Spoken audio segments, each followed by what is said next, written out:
다윗의 성을 비우고 도피하는 그 길 가운데 여러 다양한 사람들을 만나게 됩니다. 오늘은 베냐민 지파에 속해 있었던 시므이라는 사람을 만나는 장면이 나와 있습니다. 오늘 본문 속에서 시므이는 다윗을 저주하면서 말하고 있죠. 우리가 지도상으로 보면 이 바흐림이라는 곳이 다윗성에서 나와서 이제 빨간색 점선으로 돼서 이제 감람산으로 맨발로 올라가서 정상에서 후세를 만나고 거기서 이제 내리막길로 내려오면서 이제 바후림이라는 곳까지 이렇게 오게 됩니다. 그래서 이 바후림에서 바로 시므이를 만나게 되죠. 그러니까 이제 우리 설명상으로 보면 이 뒤에 있는 그림처럼 이렇게 가까이 시므이가 있었던 것이 아니고 골짜기 사이를 두고 비슷한 위치에서 이렇게 따라가면서 뭐 돌을 던지더라도 뭐 맞추기보다는 어쨌든 저주하는 신용을 내면서 돌을 던지고 먼지를 뿌리면서 큰 소리로 외치면서 건너편에 있는 다윗을 저주하는 그런 상황이라고 이해가 되죠. 이렇게 바로 옆에 있는 것이 아니라. 그래서 쫓아가더라도 그가 도망갈 수 있는, 그래서 그만큼 거리가 좀 있는 상황이라고 우리가 이해할 수 있어요. 그 말 속에서 건너간다. 수르야의 아들 아비새가 내가 저를 죽이겠습니다 하면서 건너가겠습니다 라고 했을 때 그 골짜기 사이로 비슷한 산비탈을 따라서 쫓아가면서 시므이가 저주한 것을 우리가 이해할 수가 있죠. 그래서 도피하는 상황, 그 여정을 보면 바후림으로 해서 광야 나루터로 건너가서 요단강을 건너서 마하나임 쪽으로 이제 이스보셋, 사울의 아들이었던 이스보셋이 왕으로 등극했던 마하나임 쪽으로 이제 이동하게 됩니다. 그런 경로 가운데 바후림이라는 곳에서 바로 이 시므이를 만나게 됐죠. 이제 이 상황에서 다윗의 어떤 태도, 아주 정말 하나님 앞에서 겸허한 태도를 갖는 것은 바로 얼마든지 자기의 왕으로서의 능력과 권력과 그다음에 자기를 추종하는 많은 군사력, 부하들을 통해서 그 시므이를 당장이라도 쫓아가서 죽일 수도 있는 그런 파워를 갖고 있는 왕의 입장이 있는데도 다윗은 그렇게 하지 않았습니다. 오히려 저 시므이의 저주가 바로 하나님께서 10절에 보니까 여호와께서 그에게 다윗을 저주하라 하심이니, 저가 저주하는 것은 바로 하나님께서 저를 통해서 나를 저주하게 합니다. 이렇게 말하는 거죠. 그러니까 다윗은 자기의 죄, 자기의 허물, 자기의 죄로 말미암아 겪게 되는 이 고통을 감수하면서 그대로 하나님의 징계와 하나님께서 그를 통해서 일한다고 생각했을 때 함부로 할 수가 없는 죠.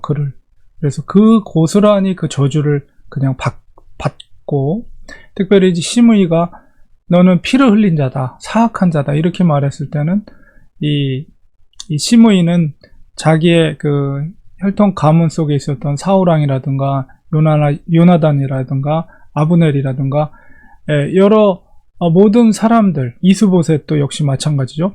다 사울의 어떤 사주를 받아서 그렇게 다 죽은 것이다 라고 인정하는 것 같고, 뭐 그 속에는 물론 바세바의 남편이었던 우리아도 포함되어 있는 거죠.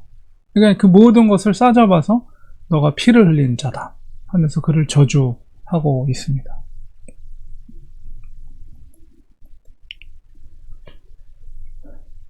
그러면서 다윗이 11절에서 고백하는 것은 내 몸에서 난 아들도 내 생명을 해하려 하는데 하물며 이 베냐민 사람이냐.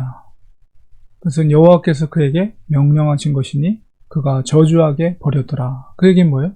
내가 계속해서 그의 입에서 나오는 저주를 고스란히 받아들이겠다라는 것을 이야기하고, 말미에 그가 또 하나님 앞에 그래도 하나님 앞에 기대하고 소망을 갖는 것은 12절에 여호와께서 나의 원통함을 감찰하시리니, 다 싸잡아서 자기를 비난하지만 그러나 그 속에는 그래도 자기의 원통함이 있는데 하나님께서 만약에 나를 긍휼히 여겨서 감찰하신다면 또 그 저주 때문에 여호와께서 또 선으로 내게 갚아 주시리라. 나를 회복해 주실 것이다. 저주를 받음으로, 고스란히 내가 감수함으로 그것을 받은 죄의 대가에 대해서 하나님께서 다시 선으로 회복해 주실 것이다 라는 소망을 다윗이 고백하고 있습니다.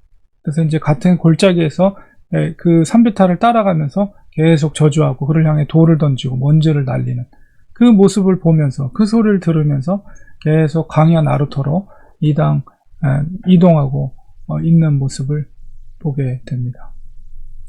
이 속에서 우리가 생각할 수 있는 것은 다윗이 이 정도의 나이면 사실은 다윗의 통치의 후반기거든요. 말년에 가까운 시기이기 때문에 다윗이 오랫동안 통치했는데도 불구하고 여전히 다윗을 미워하는 사람들이 존재하고 있다는 것을 우리가 알 수가 있죠.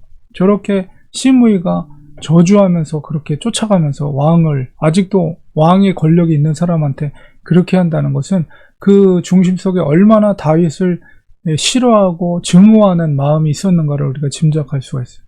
그래서 아무리 강대한 왕국이고 평화로운 왕국이고 존경받는 왕이라 할지라도 반드시 반대하는 세력이 있다는 것을 1차적으로 우리가 알 수가 있고, 또한 두 번째로는 다윗이 그 와중 속에서라도 그 저주를 받아들이면서 하나님의 징계를 고스란히 받는, 그러면서도 하나님을 향한 여전히 소망을 갖고 그 길을 걸어가고 있는 다윗의 모습 속에서 바로 우리의 신앙인, 우리가 이 땅에서 현재 살고 있는 그리스도인들이 때로는 우리가 넘어질 때가 있고 죄의 유혹 속에 빠질 때가 있거든요. 그럴 때일수록 우리 다윗의 이런 아름다운 모습, 순전한 모습을 우리 가져야 됩니다.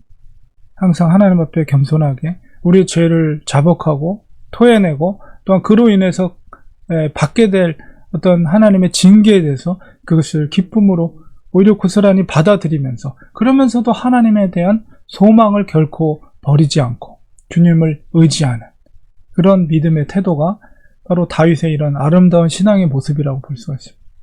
그리고 힘들고 어려울 때, 때로는 넘어졌을 때 우리가 하나님 앞에 어떻게 하느냐, 거기서 어떻게 일어나느냐, 극복하느냐, 이것도 영적인 승리라고 말할 수가 있어요. 우리가 믿음을 잘 지키자는 것도 중요하지만은 우리가 넘어졌을 때 어떻게 하나님 앞에 회복될 것인가 라고 했을 때 다윗의 이 모습 속에서 우리가 어떻게 하나님을 의지해야 될 것인가를 보게 됩니다. 그래서 다윗의 소망대로 하나님은 다윗을 다시 회복시켜 주시지요. 이 말씀을 우리가 기억하면서 하나님도 우리가 때로 넘어졌을 때 우리를 일으켜 세우시고 회복해 주실 것을 소망하며 사는 우리가 되어야 되겠습니다. 기도하겠습니다. 하나님, 다윗이 그의 정치 여정 가운데 정말 가장 힘든 시기를, 그리고 성을 비우고 도피하는 생활을, 그 길을 걷고 있습니다. 더군다나 그를 미워하는 그런 시므이가 그를 저주하며 돌을 던지며, 그럴 때도 왕의 신분에 있음에도 불구하고 그것을 고스란히 하나님께서 자기를 징계하는 것이라 여기고 그것을 그대로 받아들이는 다윗의 모습, 그러면서도 마지막까지 주님을 향한, 하나님을 향한 소망을 잃지 않는 그의 모습 속에서 우리가 이 땅에 살아가면서 때때로 신앙생활을 하면서 넘어질 수 있는 우리 그 상황 속에서 어떻게 회복돼야 될 것인가에 대한 아름다운 본을 보게 됩니다. 우리들도 힘들고 어려울 때, 때로 넘어졌을 때, 좌절했을 때 하나님을 소망하게 하시고, 혹시 나의 허물로 인해서 받게 될 하나님의 징계에 대해서 그것을 고스란히 받아들이면서도 주님 앞에 소망을 가질 수 있는 우리들이 되게 하여 주시옵소서. 하나님의 주권을 인정하며 겸손한 믿음의 태도를 가질 수 있는 우리가 되게 하여 주시옵소서. 예수님의 이름으로 기도합니다. 아멘.